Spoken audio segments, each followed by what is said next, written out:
Suas Bíblias na Epístola de 1 João, nós vamos ler um texto aqui de João, capítulo 3.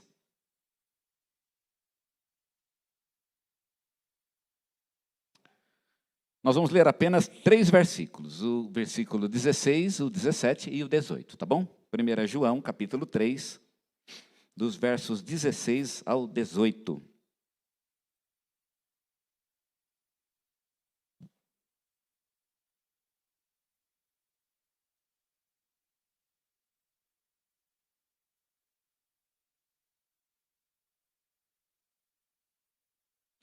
Os irmãos podem ficar assentados, nós vamos ler a palavra do Senhor assim mesmo, e vamos lê-la com muito respeito, porque é palavra do Senhor, e ela diz assim: nisto conhecemos o amor, que Cristo deu sua vida por nós, e devemos dar nossa vida pelos irmãos. Ora, aquele que possuir recursos deste mundo, e vir o seu irmão padecer necessidade, e fechar-lhe o coração, como pode permanecer nele o amor de Deus? Filhinhos, não amemos de palavra, nem de língua, mas de fato e de verdade. Amém? Senhor Deus, continua falando conosco, Pai. Tem sido ótimo estar na Tua presença, edificante e maravilhoso. Mas também queremos mais, ó Deus. Ainda queremos que o Senhor continue falando conosco. A nossa alma tem muita sede da Tua palavra. Sacia-nos. Eu clamo assim no nome do Senhor Jesus. Amém. Hoje pela manhã nós falamos a respeito de uma coisa que João faz, né, no capítulo 3, aqui do versículo 11, que é comparar o amor de Jesus com o amor de Caim. Eu nunca imaginei na minha vida comparar o amor de Jesus com o amor de Caim. Primeiro que eu nunca imaginei que Caim amasse alguma coisa. Para mim, Caim é o símbolo do ódio. E Jesus, é claro, ele é o maior exemplo de amor. Mas João, ele faz uma comparação entre Jesus e Caim. Por algumas razões. Primeiro, porque as duas histórias acabaram em morte. Tanto Caim como Jesus, no final, acabaram em morte. Caim acabou matando alguém e Jesus acabou morrendo. Mas nós entendemos hoje pela manhã porque as histórias terminam de forma diferente. É que Caim amou, na verdade, a si mesmo. Ele amou o mal, ele amou o mundo.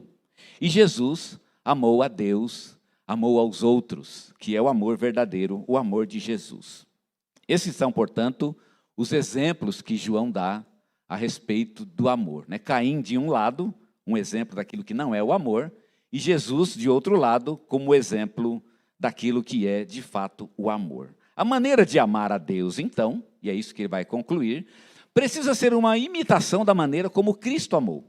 Então, a gente tem que amar do jeito que ele amou. Tá certo? Ele é o nosso modelo, o nosso exemplo de amor.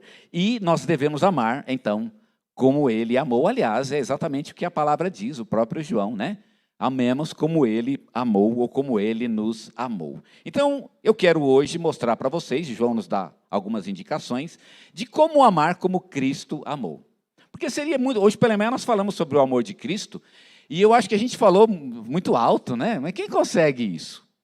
O amor de Cristo é muito grande, ele é muito alto, ele é muito elevado. O amor de Cristo é algo que parece que não dá para imitar. Como é que eu vou amar como Cristo? Então parece algo grande demais, talvez até inatingível.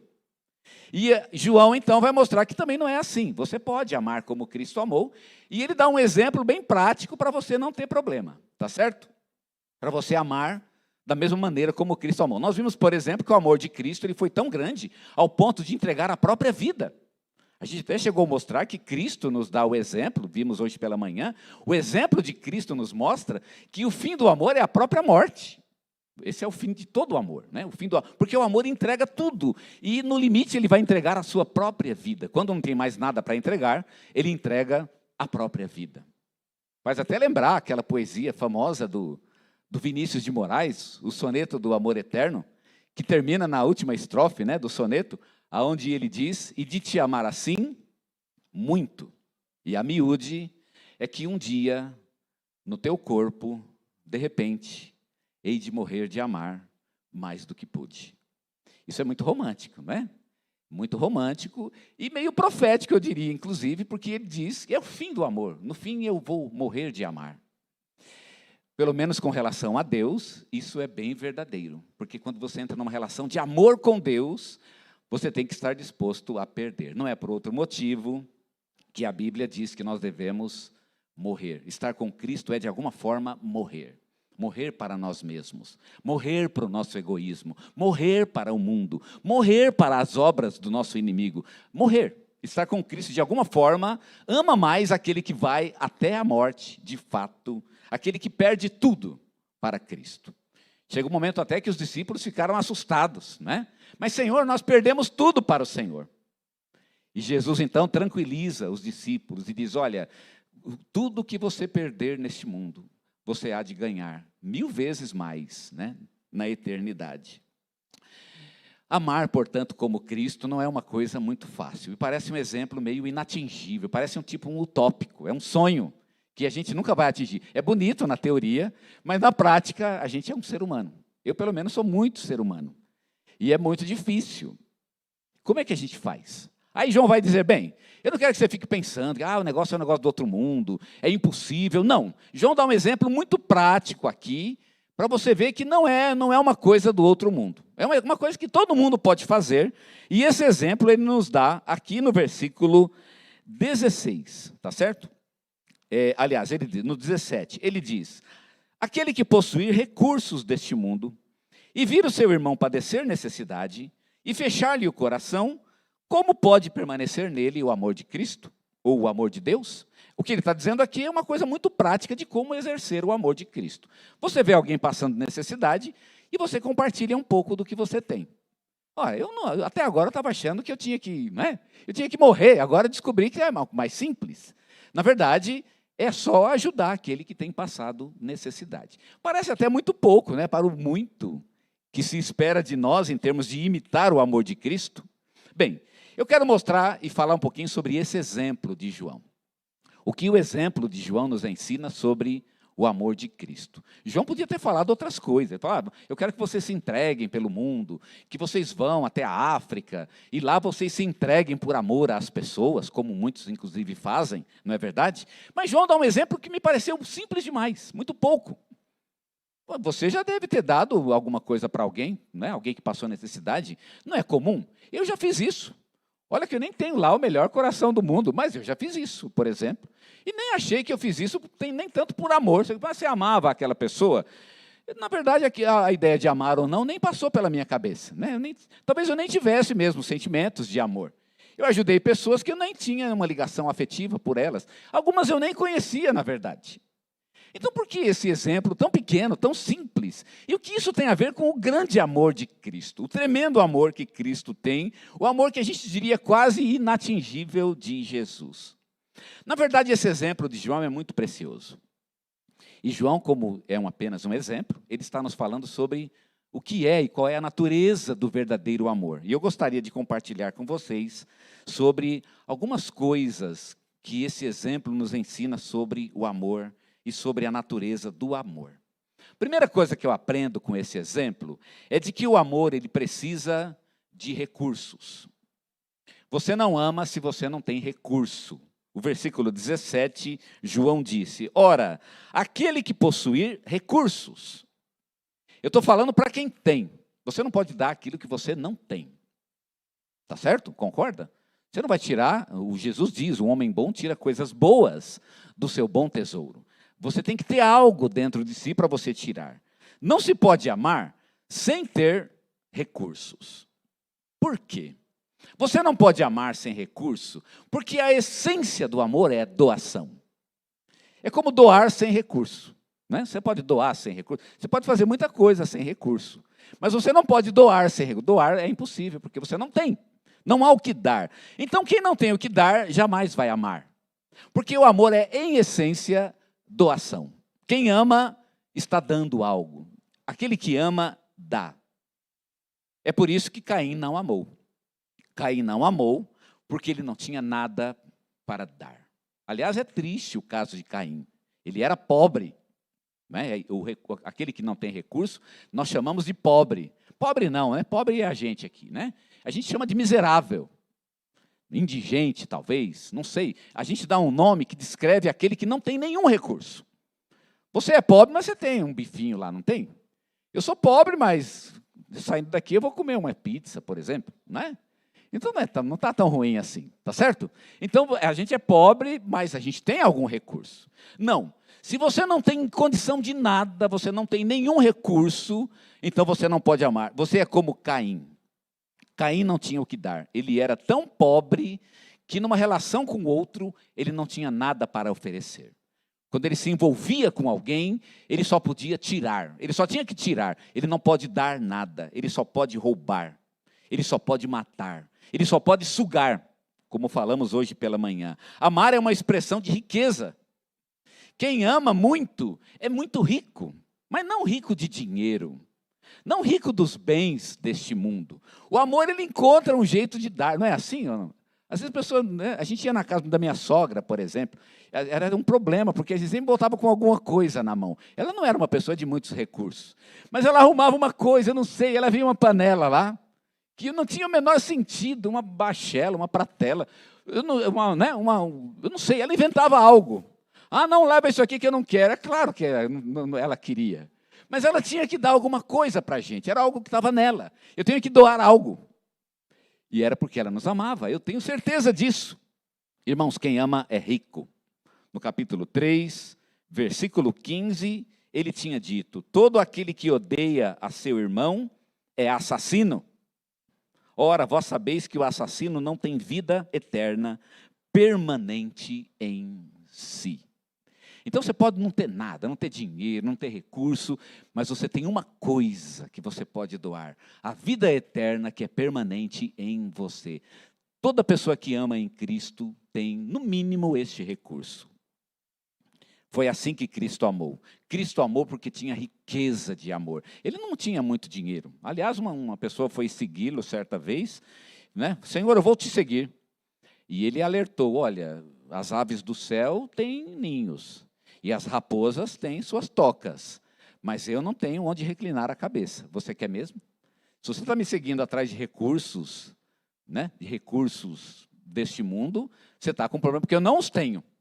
Aliás, Paulo disse isso também a respeito de Jesus. Foi Paulo que disse, lá em Coríntios, descrevendo Jesus, em palavras lindíssimas: sendo pobre, disse o apóstolo, ele enriqueceu a muitos.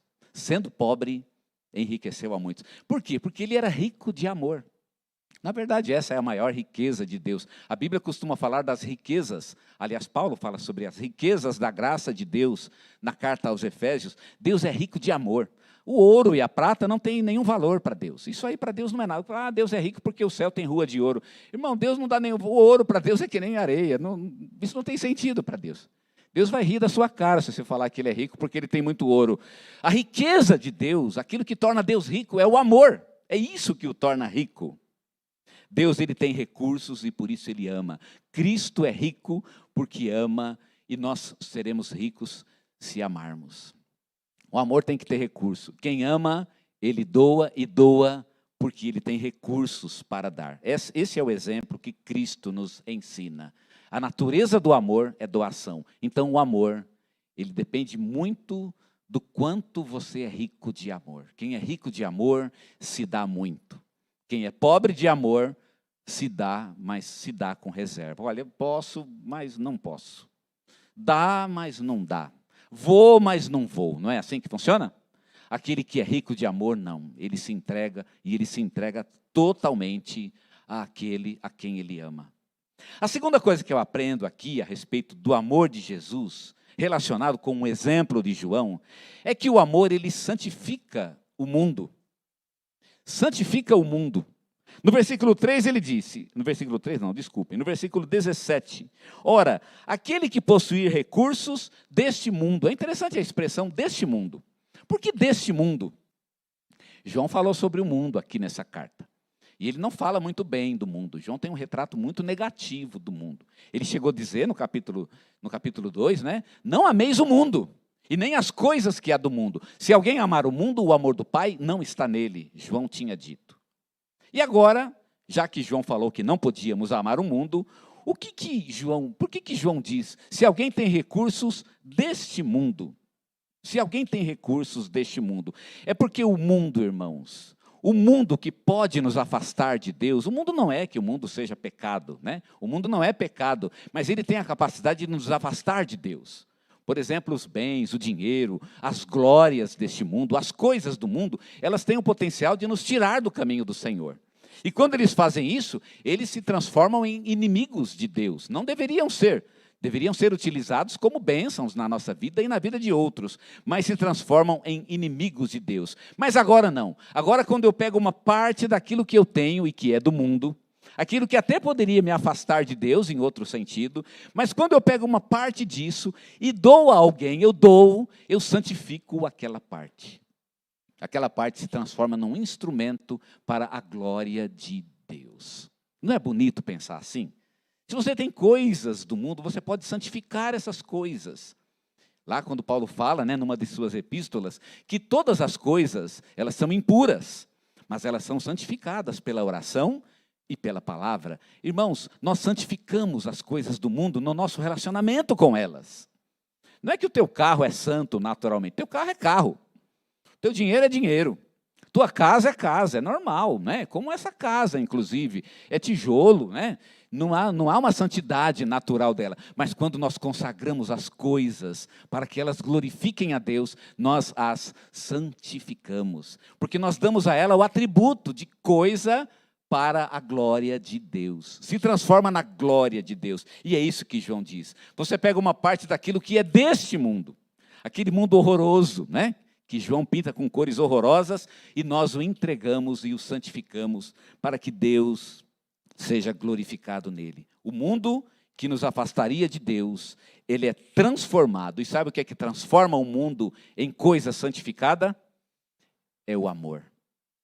Quando você doa por amor, você santifica algo, você dá algo para a glória de Deus. Uma oferta que você dá, por exemplo. O dinheiro não é santo em si mesmo. Na verdade, o dinheiro não é nada em si mesmo, né? Nós é que atribuímos um valor a ele, não é verdade? Ele não é nada, mas de repente ele pode se transformar num instrumento para a glória de Deus. Tudo que temos neste mundo, se nós entregamos a Deus e dizemos, Deus, tudo isso é para glorificar o teu nome e é do Senhor e para a tua glória, irmãos, nós santificamos as coisas deste mundo. O amor santifica o mundo.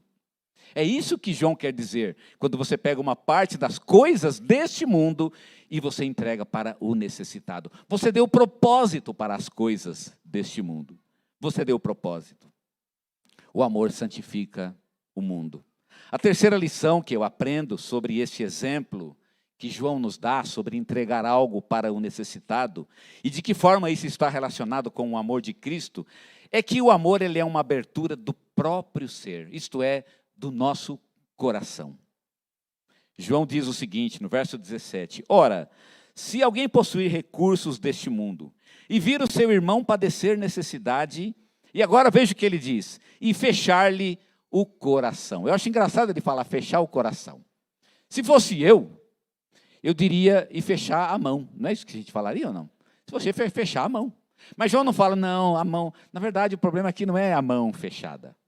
A mão fechada até a gente dá um jeito. O que não se dá jeito é para coração fechado. Quando se fecha o coração, meu Deus, quem pode abrir um coração que se fecha? Eu já vi muita mão fechada abrir, mas raramente tenho visto corações fechados se abrirem. Sabe por quê? Porque o amor precisa de coração aberto.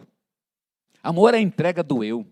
Amor é a oferta de si mesmo. E, portanto, não é possível amar sem abrir o coração. Não é possível amar sem que a primeira de todas as portas que você abre de sua vida para aquele a quem você ama, seja a porta do seu próprio coração. Então, quando você se envolve com o amor, você se envolve realmente de coração. Você dá o seu próprio coração, você dá a sua própria alma. O que vale a pena você, como falamos hoje pela manhã, né? Pelo que vale a pena você investir toda a sua alma? Você abrir o seu coração. O meu coração está neste projeto. O que realmente vale a pena? Hoje pela manhã nós demos 3 E, sinceramente, não encontramos nada além desses 3 que valesse a pena entregar toda a nossa alma e todo o nosso coração. Algo pelo que viver e pelo que morrer. O primeiro deles é a obra de Deus em nossos próprios corações. Nossa própria caminhada com Deus. Nossa vida cristã pessoal. O segundo deles, nós falamos, é a nossa família. Vale a pena nos entregarmos a ela e amarmos de todo o nosso coração esse projeto. Morrermos, se necessário, por ele. E, por fim, a nossa igreja. Amarmos a nossa igreja profundamente, porque a igreja é o projeto de Deus. A igreja é a noiva de Cristo, né? É a noiva de Cristo. Como deve ser gostoso para Cristo ouvir da sua boca uma frase que, em outro sentido, poderia ser um horror, não é verdade? Mas dizer para Cristo: Cristo, o Senhor me perdoa, mas eu estou apaixonado pela tua noiva. Você já falou isso para Cristo ou não? Irmãos, isso é muito legal aos ouvidos de Jesus, porque Ele está apaixonado por aqueles que amam as coisas que Ele ama. Ame as coisas que Jesus Cristo ama. Ame a própria obra de Cristo em sua vida. O amor é essa abertura do seu próprio ser e você se entrega integralmente àquilo. No primeiro domingo que eu estive aqui com vocês, eu estava lá com os adolescentes, e a gente estava falando sobre essa coisa, né? Hoje em dia a gente vive numa época onde as pessoas são criadas para serem livres pensadores. Então isso é a moda hoje em dia, né? Você tem que ser um livre pensador. Então o negócio é você ser livre. Você não pode ficar preso a uma coisa. Então você tem que ter a visão crítica. Então isso é a moda, você tem que criticar tudo, você não pode se entregar rapidamente a coisa nenhuma. Eu acho muito legal, é bom, não estou dizendo que isso é ruim, tem o seu lugar, tem a sua aplicação, mas como são infelizes as pessoas que não encontraram uma causa pela qual elas poderiam viver e morrer. É uma das coisas mais maravilhosas da experiência humana, quando você encontra algo pelo que você poderia morrer.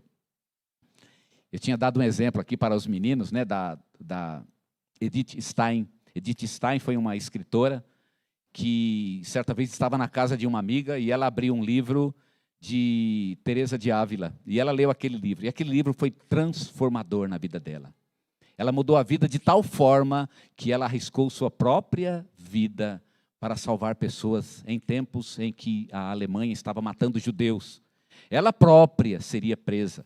E ela própria morreria num campo de concentração. Ela entregou-se totalmente àquele projeto. Irmãos, é esse nível de propósito que Deus quer em nós. Que você se abra e se entregue totalmente ao projeto, todo o teu ser. Quando você está diante de Deus, é todo o teu ser que está ali. É por isso que eu disse que não vale a pena fazer isso por muitas coisas. Se você fizer isso por muitas coisas, você vai ter muito trabalho, não é? Eu vou fazer isso pelo meu emprego, né, não é bom. Eu acho melhor você diminuir as coisas que você vai amar integralmente, mas você amá-las completamente. É assim que precisa ser. Porque você não pode amar se você não abrir o seu próprio coração para este projeto. Ame aquilo que Deus ama, mas ame com todo o teu coração. E por fim, a última lição que eu aprendo, e isso está impresso, né? Quando João diz fechar o coração. Ele quer dizer com isso que quando nós abrimos o coração, nós estamos amando. E por fim, a última lição que aprendo nesse texto é que o amor é uma expressão do fato de que nós somos amados por Deus. João termina dizendo as seguintes expressões: se você fechar o coração e não atender o seu irmão que passa necessidade, dando a ele os recursos deste mundo, e aí ele diz: como pode permanecer nele o amor de Deus? É interessante, né? Como é que pode permanecer nele o amor de Deus? Não é engraçado isso? O que é o amor de Deus? É o amor que Deus tem por nós. Agora, eu sempre soube que Deus me amava. Você sabia disso ou não? Que Deus te ama? Acho que eu estou chovendo no molhado aqui. Deus te ama, tudo bem? Talvez você soubesse. O que eu não sabia até agora é que o amor de Deus permanece em nós. Isso também você sabia. Tá certo? Agora, o legal vem agora. Parece que tem um jeito que esse amor não permanece em nós. Deus me ama, mas o amor não permanece. Como é que é possível isso? Porque João faz a pergunta: como pode permanecer? A resposta natural é: o amor não pode permanecer. Se você fecha o coração, é sinal de que Deus não te ama. É isso que eu entendi? Não foi isso que João disse. João disse: é claro que Deus ama, mas a pessoa é como se ela estivesse fechada para o amor que Deus tem por ela. Como pode permanecer o amor de Deus? Ou seja, primeiro Deus me ama, e aí eu recebo o amor de Deus, eu desfruto do amor de Deus, eu vivo a delícia que é ser amado por Deus. Eu curto, né, como diz a molecada, eu curto o amor de Deus em minha própria vida.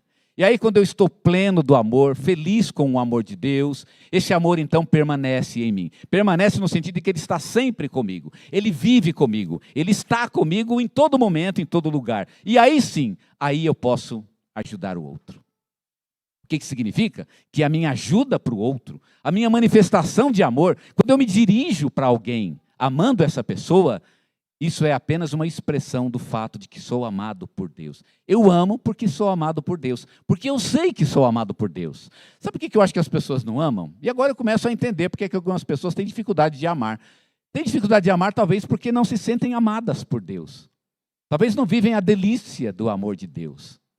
Não é assim? Quando você está apaixonado, você não ama tudo. Não é? É aqueles filmes de adolescente. Aí ela está toda apaixonada. Ah, eu amo ele. Aí você tem foto dele para todo lado, né? Eu amo você, é o cachorrinho. Eu amo você, né? É o caderno. Eu amo o lápis. Você não ama tudo quando você está apaixonado? Não é assim que funcionou com você. Quem nunca passou por isso, que atire a primeira pedra, não é? Você ama tudo. Por quê? Porque você vive a delícia do amor. E parece que o amor puxa amor, não é? Quando você vive, parece que você quer amar tudo. Você ama o mundo. De Erich Fromm, usando esse exemplo, ele diz, você ama o mundo através de uma pessoa. Você ama tudo. O amor ele não é egoísta, né? Como se ele fechasse a porta para o mundo para amar só aquilo. Não. O verdadeiro amor ama o mundo naquela pessoa. Portanto, irmãos, amar é uma expressão do fato de que nós sabemos que somos amados. Quando você não se sente amado por Deus, dificilmente você vai amar uma pessoa. Dificilmente. Quando você se sente amado por Deus, quando o amor de Deus brilha no teu coração, quando você vive a delícia que é ver o amor de Deus inundando a sua vida, você ver o olhar de amor de Deus por você, com que facilidade você também pode amar o seu irmão? Com que facilidade você pode compartilhar algo de si e doar algo daquilo que você tem para o seu irmão? Aqui fala dos recursos deste mundo, e a gente falou de dinheiro, mas você não tem só dinheiro, você tem tempo. Você não tem um tempo? Deus nos deu, você pode compartilhar um pouco do seu tempo. Você não tem uma boca para falar, você pode falar. Quando eu era menino, né, eu tinha uma história que eu achava bonita, de um menininho que ficou paralítico, e ele ficou numa cama no segundo andar de um prédio, e ele não via ninguém, não falava com ninguém, mas ele ouvia as vozes das pessoas que passavam na calçada. E ele escrevia, então, versículos bíblicos em folhas de papel e jogava o papel pela janela. E sabe o que acontecia? As pessoas passavam, pegavam aqueles papeizinhos e ali estavam versículos bíblicos escritos daquilo que ele mesmo vivia na sua comunhão com Deus. Uma criança que talvez não pudesse fazer nada, ele não tem nada, ele não pode oferecer nada, mas ele encontrou uma forma de doar algo. Ele tinha o quê? Ele tinha o amor de Deus permanentemente nele. João dirá que amor, portanto, não é aquilo que nós fazemos. Não é isso que é amor. Amor não é o que eu faço, não é o que eu dou. O amor é aquilo que Deus fez por mim. Isso sim é amor. Amor é aquilo que Deus deu para mim.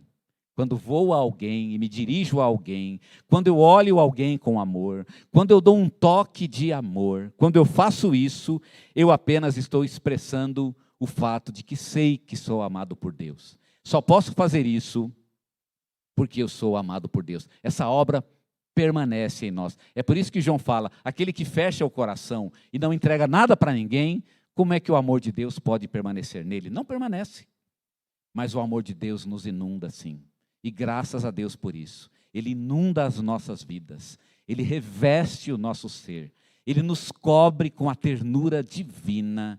E nós podemos nos deliciar neste amor. É isso que nos dá esperança e oportunidade para amar o nosso irmão.